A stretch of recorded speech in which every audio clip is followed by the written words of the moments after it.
El cielo sobre el monte Hermón no era azul, sino de un color plomizo, cargado con el peso de los secretos por revelar. Allí, bajo la sombra de picos que rozaban el velo del firmamento, Azezol, el vigilante, permanecía ante un yunque de otro mundo. A su alrededor, un grupo de hombres de rostros curtidos observaba en un silencio reverencial. No eran guerreros, sino simples recolectores y pastores. Miren bien, dijo Azezol, y su voz era como el trueno. La tierra les da el fruto, pero el cielo les entrega la fuerza. En el centro del fuego, una piedra extraña palpitaba con un brillo plateado y frío. Era metal caído del cielo, una estrella muerta.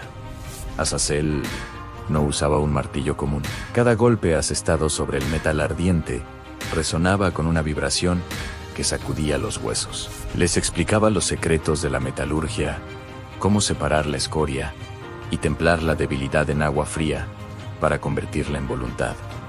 Pero Azazel no solo enseñaba, él creaba su propia obra maestra. Ante los ojos de los mortales, dio forma a un puñal aterrador. La hoja no era recta, sino que se curvaba con la elegancia depredadora de una garra de halcón. El metal estelar contenía la luz. El mango fue revestido con cuero oscuro de león cavernario, cosido con tendones que jamás se romperían. Este acero, susurró Azezol, levantando el arma, no conoce la piedad, solo conoce la justicia de quien lo empuña. Generaciones después, en la infancia del mundo, el puñal llegó a manos de Yared, un cazador de constitución masiva y rugosa.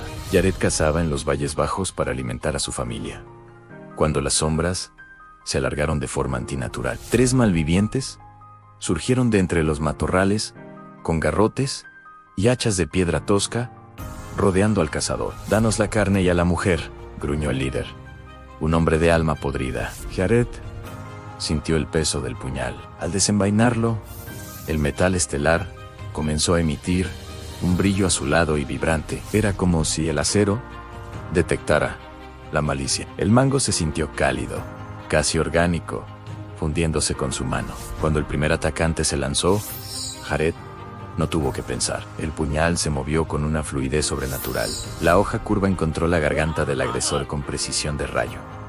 No hubo lucha, solo un corte limpio. Los otros dos, aterrorizados por el resplandor del arma y la muerte instantánea de su líder, huyeron hacia la oscuridad. Yared bajó el puñal, cuyo brillo se desvanecía, mientras su esposa y su hijo se acercaban a la seguridad de su hogar. Siglos más tarde, el mundo se había vuelto un lugar mucho más oscuro. Los Nephilim, los hijos gigantes de los vigilantes, caminaban sobre la tierra, y su sola presencia era un insulto a la creación. Uno de estos seres, una mole de músculos y odio llamada Barquil, decidió que la casa de un humilde carpintero sería su festín. El carpintero, descendiente de la estirpe de Yared, sabía que sus hachas eran inútiles contra la piel endurecida de un gigante, pero en una caja de cedro guardaba la herencia de su linaje. Cuando Barquiel derribó la puerta, el carpintero empuñó el puñal de Azezol. El resplandor del metal fue tan intenso que iluminó toda la estancia, cegando momentáneamente al gigante. El Nephilim rugió, pero el hombre, impulsado por una valentía que no era suya, saltó hacia la criatura. El acero del cielo, diseñado por un ángel, era la única cosa en la tierra capaz de herir a un ser divino mortal. La hoja curva se hundió en el pecho del gigante, atravesando costillas que el hierro común no habría ni arañado. Con un gemido que hizo temblar los cimientos de la casa, el Nephilim se desplomó. El puñal volvió a su estado de calma, pero la sangre dorada del gigante quedó impregnada en el cuero del mango, un recordatorio de que la purga apenas estaba comenzando. El acero del vigilante esperaba a su próximo portador. Mientras las nubes del diluvio comenzaban a reunirse en el horizonte, el mundo después del diluvio era un lugar de silencios pesados y tierra cicatrizada. Las aguas habían retrocedido, pero el mal no se había ahogado. Sin cuerpos de carne, los espíritus de los Nephilim vagaban por las estepas, como brumas hambrientas, sombras que la humanidad ahora llamaba demonios. Enoch, Un hombre de hombros anchos y mirada cansada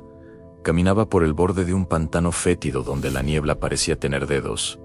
Cargaba con una herencia pesada en el puñal de Azazel. Su padre le había enseñado que el acero estelar no era un regalo, sino una carga. 3 niños habían desaparecido, y el rastro terminaba en un antiguo templo cananeo. Enoch llegó cuando el sol se hundía como una herida abierta. Los aldeanos se encerraban tras puertas de hierro, pero esas defensas eran inútiles. El demonio, Araquiel el hambriento, era una masa de sombras con extremidades largas y una mandíbula con hileras de dientes como astillas de obsidiana. Buscaba la esencia de la inocencia para reconstruir un cuerpo de carne. En el sótano del templo, los niños estaban suspendidos en capullos negros. El demonio susurraba blasfemias en una lengua que hacía sangrar los oídos. La batalla por el alma de la humanidad estaba a punto de comenzar. El descenso al abismo Ninok entró en las ruinas. El frío era antinatural,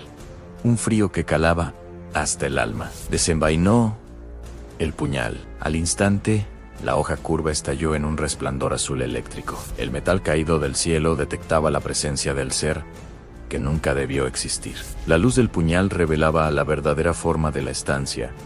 Las paredes estaban cubiertas de una costra de sangre seca y restos humanos. De las sombras surgió un rugido que no era humano ni animal. Araquiel se descolgó del techo. Sus ojos eran 2 pozos de vacío absoluto. Hijo de Adán. Siseó el demonio, su voz resonando dentro de la cabeza de Enoch. Traes el juguete de mi padre. El acero de Azazel no te salvará de la eternidad de hambre que te espera. El demonio se lanzó con una velocidad cegadora. Enoch rodó por el suelo, sintiendo el aire frío de las garras pasar a milímetros. Se puso en pie y lanzó un tajo ascendente. El puñal cortó el aire, dejando un rastro de luz blanca. Cuando la hoja rozó el brazo del Nephilim, el ser emitió un chillido agónico. El metal estelar quemaba la esencia demoníaca como ácido. La danza de la muerte. La lucha fue una coreografía de terror. El demonio usaba las sombras para atacar desde los ángulos muertos. Enoch confiaba en el puñal. El mango de cuero de león parecía latir al ritmo de su corazón, guiando su mano. En un momento de desesperación, el demonio atrapó a Enoch por el cuello, levantándolo del suelo. La fuerza era sobrehumana.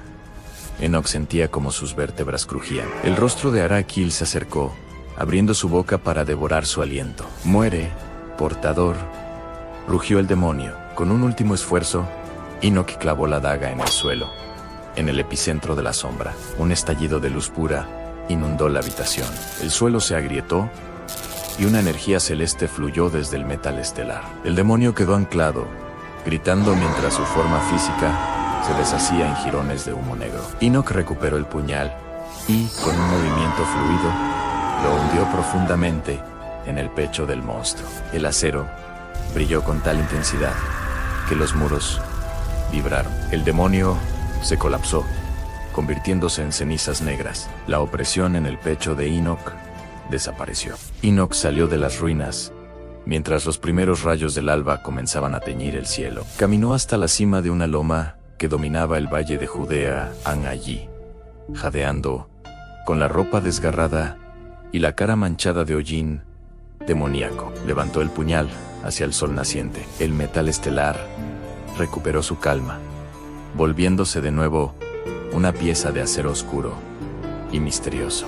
Pero el resplandor de la victoria aún palpitaba en su mirada. Enoch permaneció allí, como un centinela eterno, una estatua de carne y acero recortada contra el horizonte. De pronto, el viento que soplaba sobre la loma ancestral comenzó a cambiar de sonido. El eco de los siglos se desvaneció. Los árboles de cedro se transformaron en edificios de concreto. El aire puro del desierto se llenó del aroma a ozono y ciudad. La mano que sostenía el puñal seguía ahí, pero ya no era la mano curtida de Enoch. Julián parpadeó, sacudiendo la cabeza para librarse de la visión que acababa de asaltarlo. Se encontraba de pie en la azotea de un edificio en la ciudad moderna, bajo un cielo contaminado. En su mano derecha, el mismo puñal pesaba con la misma autoridad, que en los tiempos antiguos. El acero del vigilante había cruzado el diluvio, las guerras y el olvido. Ahora, Julián miraba hacia la calle, donde las sombras modernas comenzaban a alargarse de forma antinatural. Julián apretó el mango. El puñal vibró, reconociendo a su nuevo portador. La purga debía continuar.